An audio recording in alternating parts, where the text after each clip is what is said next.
As this is the first quiet moment I have had since our splashdown on Earth, I must now apologize for the delay in sending you my report, gentlemen. I will now begin.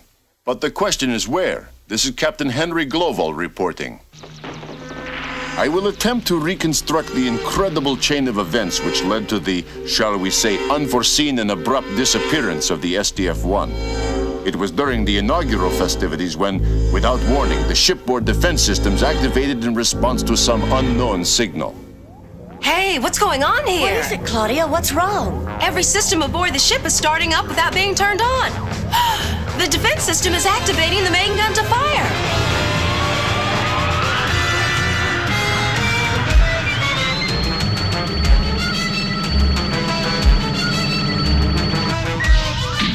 Боже мой, Ницкий.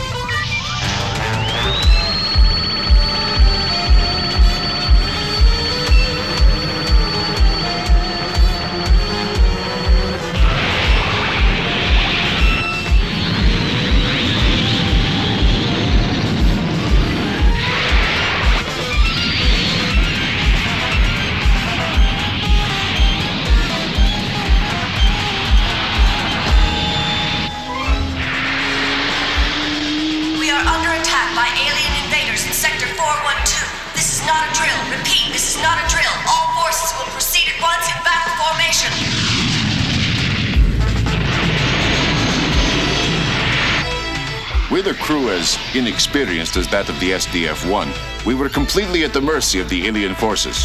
Their vastly superior technology had produced an array of armaments the likes of which had never been even imagined on Earth. Our defense forces, raw recruits fresh out of the Space Academy, fought bravely, but were almost powerless against the might of the alien armada.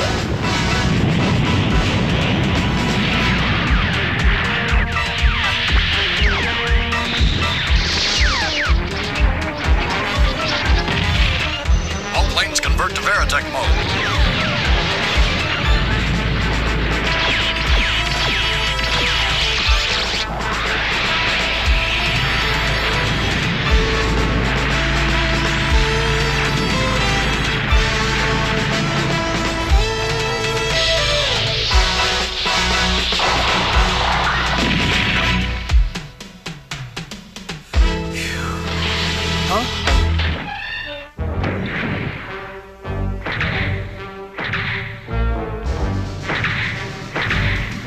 It was at this time that we had our first close look at the aliens.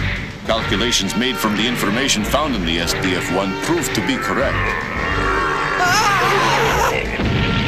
Incredibly, their molecular and genetic structure seemed to be the same as ours. In fact, except for their enormous size, 9 or 10 times that of humans, they were indistinguishable from us.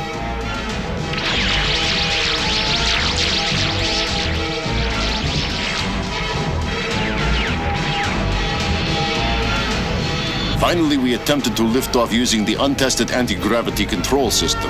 We were, unsuccessful.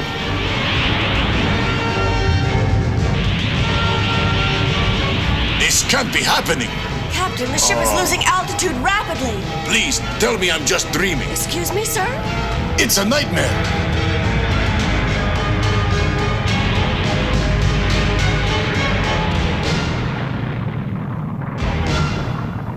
Our liftoff attempt was a disaster, but we eventually rejoined the defense forces out in space. A direct attack by the aliens destroyed almost all of our forces. I had no choice but to escape back into the Earth's atmosphere. It was at that time, and I accept full responsibility for my actions, that I gave the order to execute the hyperspace fold operation.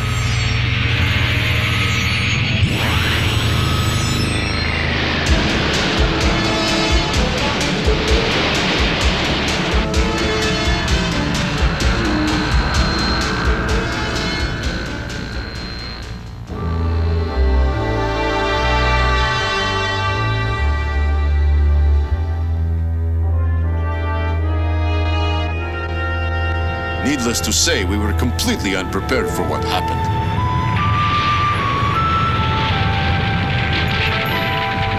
Instead of the planned default point near the moon, we found ourselves just beyond the orbit of Pluto. The battleships Daedalus and Prometheus had been carried into space along with the SDF-1, as had Macross City, the entire island, and even some of the surrounding ocean. We succeeded in mooring the ships to the space fortress, and they have since become integral parts of the SDF-1. We also brought aboard all of Macross City's 70,000 inhabitants. This operation, too, was a complete success. The civilians soon started reconstruction work, utilizing materials from the island, and their situation became almost normal. It was after the disappearance of the fold system that we found we could not fire the main gun, so I ordered a modular transformation. It was a drastic measure, but one that had to be taken. All Veritech scramble. Repeat, all Veritech scramble.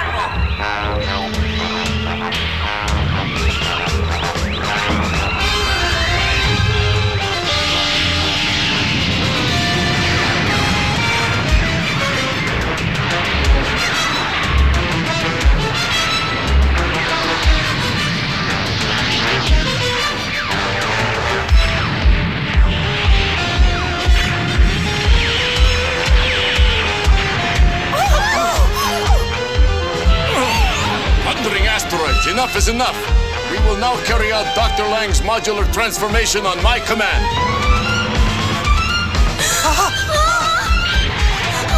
Mid-May! Save me!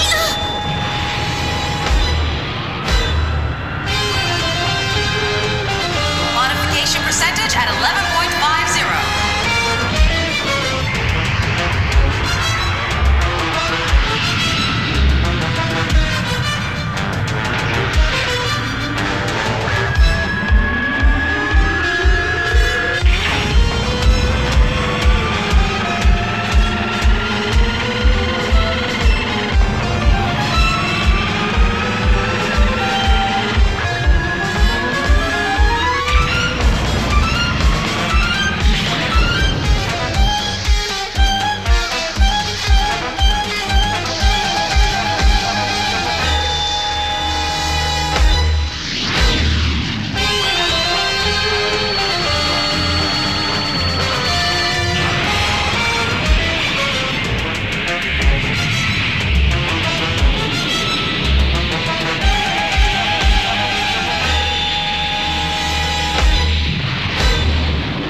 We developed a recovery system to take care of the massive damage to Macross City, should we again need the transformation. There finally came a time when we were able to launch a counterattack on the enemy from deep within the ice fields of Saturn. The remaining reflex furnaces could not produce enough energy for a complete force field, so our science officer developed a manually controlled means of defense called the pinpoint barrier. It was this barrier that was first put to good use in the Daedalus attack, our first victory.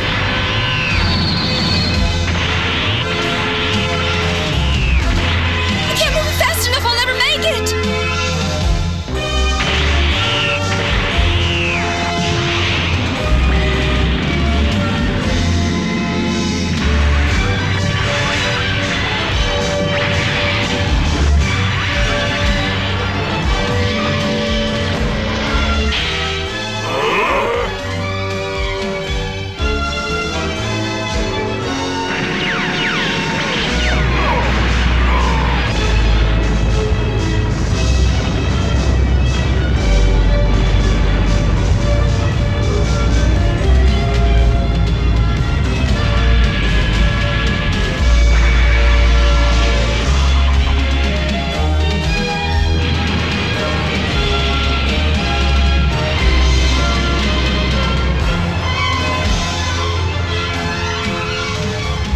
It should be noted that Dr. Lang and his science team have been recommended for special commendations.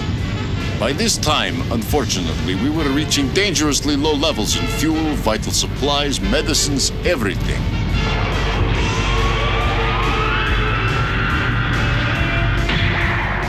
We replenished our stores at Mars Base Sarah. This nearly turned out to be the end of our journey. The enemy had planted the entire zone surrounding the base with underground gravity mines.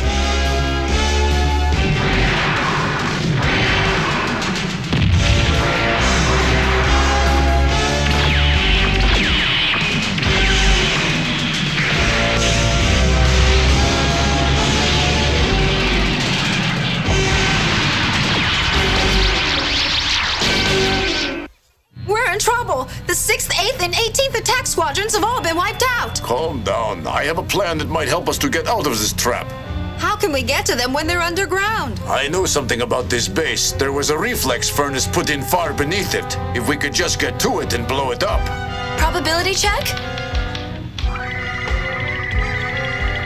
It looks like it will work. All right, we'll start the operation immediately. Lieutenant Hayes is on the base. Tell her to find the furnace controls and turn them on. Yes, sir. You want me to blow the base up? I want you to put the furnace into overdrive so it will blow up and destroy the enemy's mine system. It's our only chance. There. That should do it. Got to hurry. Warning! Furnace fuel reaching critical mass. Danger! Danger! Security systems at failsafe point. Furnace in overload. Evacuate. 15 minutes to meltdown. Evacuate. Evacuate. Only the bravery of Lieutenant Commander Hayes made it possible for us to escape the aliens' trap.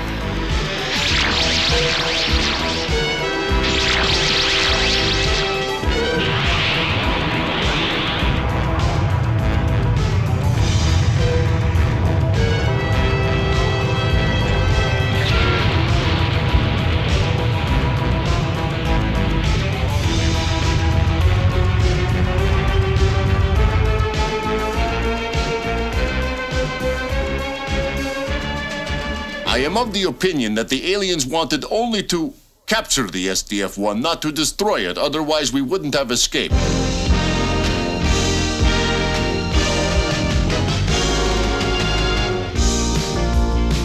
Morale was high.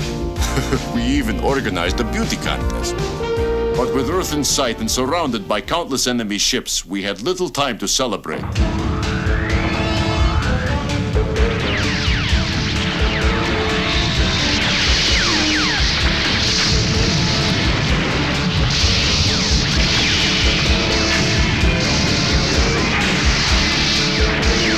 Up until this time, we had been unable to communicate with Earth defense. All channels to headquarters were jammed continuously. How, I don't know. And then one day, all jamming ceased. Oh, sir, I'm receiving a communication, but I'm not sure it's coming from Earth. Well, Sammy, I suggest we listen to it then. Yes, sir. In the name of the Zentradi forces, you are ordered to surrender. The last attack was just a warning. You cannot escape. Surrender. Enough! It was amazing how little time it took for them to learn our language. And we found that the Zentradi meant what they said.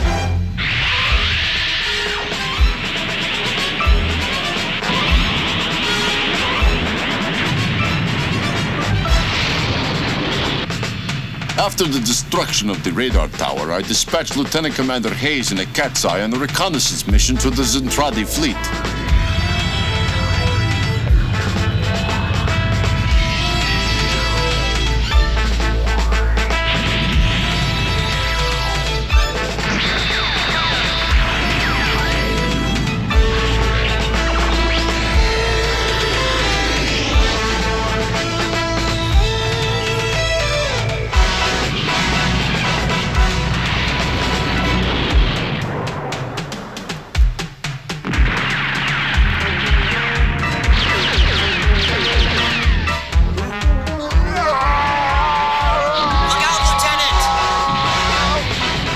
The Cat's Eye reconnaissance ship was damaged and then captured by the Zentradi forces. Lieutenant Rick Hunter and his squadron attempted to rescue Commander Hayes, but were themselves captured. There seemed to be no way to escape. Then they were taken to the main fleet of the Zentradi Armada.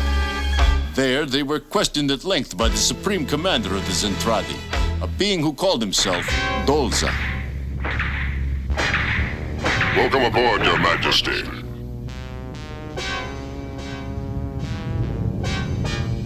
Greetings, Earthlings. My name is Dolza, Commander-in-Chief of all the forces of the Zentradi. You will now submit to my interrogation. Why do you insist upon attacking us in this outrageous manner? He speaks our language. Yeah, he speaks all right, but what's this outrageous stuff?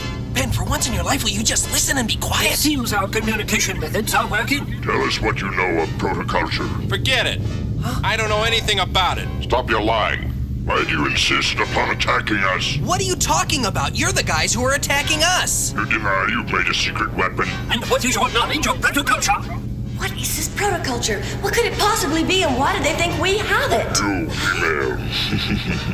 I think it is still possible that you do not understand with whom you are dealing. The forces of the Zentradi are the most powerful in the known universe. And be sure we will discover your use of protoculture. Just a minute. Nobody here has the slightest Enough, Ben. I will no longer submit myself or my men to your questions.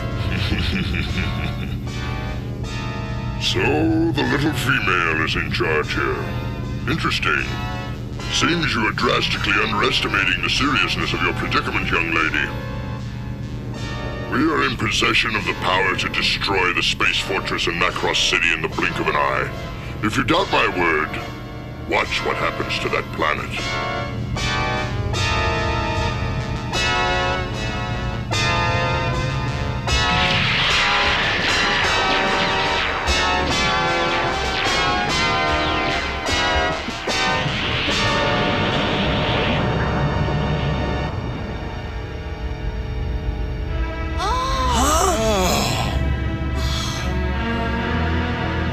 Destroyed it! Perhaps now you'll understand the power of the Zentradi and begin giving me some answers. Let us consider it. Very well, you may deliberate, but do it quickly. There's a way out of this. Think, Lisa, think. There's got to be some way of bluffing them. But what could it possibly be? I thought I told you to do your thinking quickly. There must be some reason they choose not to destroy us. I don't believe you have enough power! Impertinence! Are you crazy? Let me handle this. The SDF-1 has much greater power than this bucket of bones. Commander, look out! Hey, what do you think you're doing? And now, my feisty female, I wish to know by what process you become Micronians. Answer me at once, or I'll crush every bone in your body.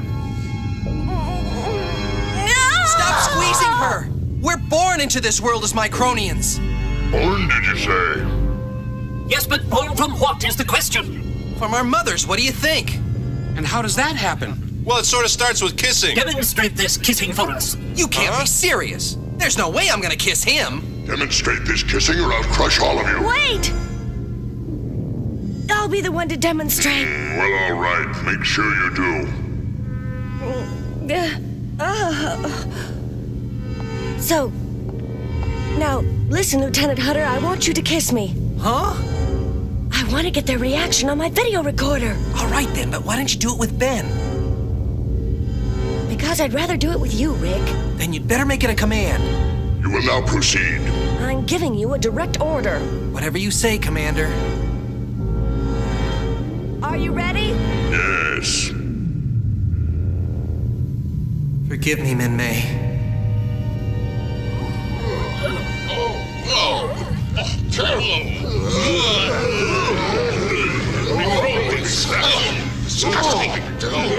This results from protoculture?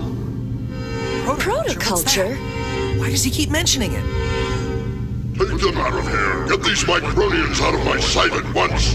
We still do not understand what frightened the Zentradi. They have nothing to fear.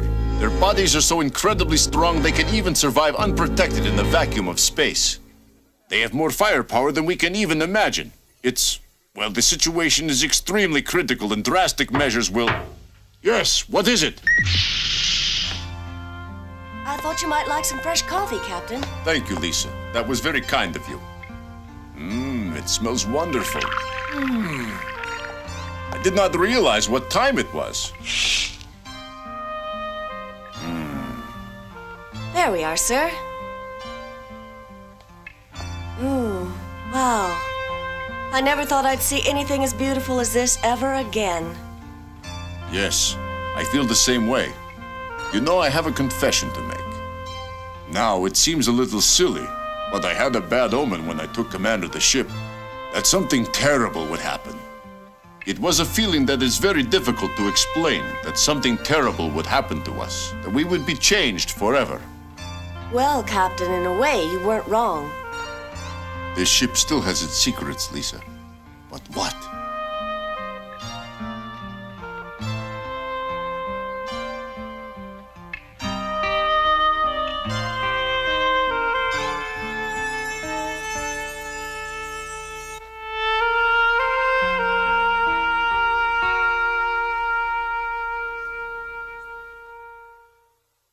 In the next episode of Robotech, Rick is secretly ordered to fly Min-May to Japan to visit her family. The reunion is cut short when Min-May says she will not leave the SDF-1. Meanwhile, Captain Gloval and Lisa Hayes try to convince the United Earth government that continued fighting with the Zentradi will lead to the total destruction of the Earth. Be with us for Homecoming, next on Robotech.